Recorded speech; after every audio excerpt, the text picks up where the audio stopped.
Hello everyone. Today I'm going to be making a card for the Inspired by Challenge Fall. I'm going to be using both the picture and the sketch. I'll also be using the Darling Donkey Smiles stamp set from Unity Stamp Company. I've already colored up my image. I put some glossy accents on his eyes.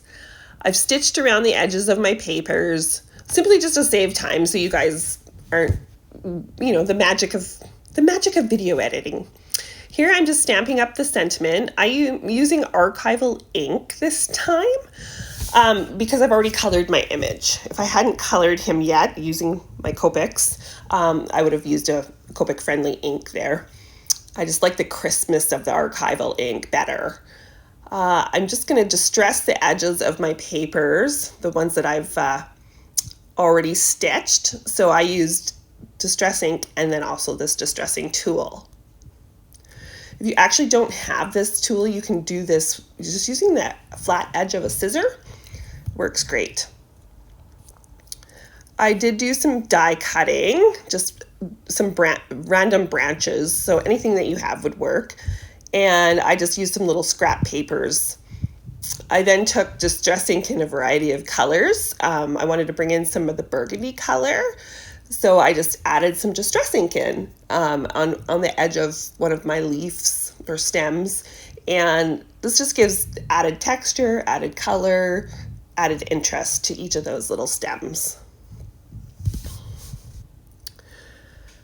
Then I gotta make a little bouquet. So for me, I just play around and see what I like.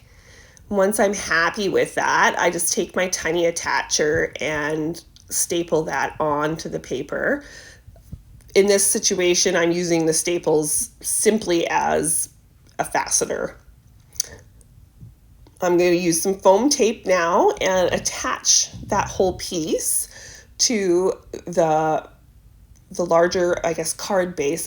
Well, it's not quite the card base yet, the larger piece of paper. I centered that, and you'll see why here in just a moment. I'm going to wrap some ribbon around my card as well today. I just simply attach it to the back of the card using Scotch tape. No big deal. So I actually just do a flat piece across, and then if I need to add a bow or a knot, I always do that after the fact. Then took my donkey and I added some foam tape to him, and we just put him up on off to the side there just to mimic the sketch, if you remember the sketch from the beginning. So it just kind of reiterates that sketch. And then I tied a little knot there now after the fact with the ribbon. We're just going to add a little photo corner. This photo corner punch is fabulous. If you don't have one, it is old school though, so you probably have to find one on eBay. But yes, I just distressed it a bit, used a tiny attacher to put it in the corner. This time because I actually like the look of the little staples, so it just adds, again, some more interest and texture. Okay, so now here's the card base.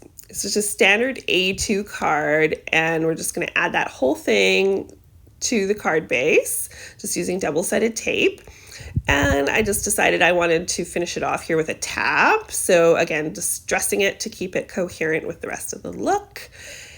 And those little stems are kind of floating around a little bit. So I decided to add some glue dots just to kind of fasten them in place so they're not going to get bent or, wrecked. And then I wanted to add a little bit of splatter. Unfortunately, don't look too closely. It looks like a hot mess. And to finish off, I added some enamel dots. And there you go. That is my finished card. Thank you so much for joining me, and please let me know in the comments if you have any feedback for me, since this is my very first video.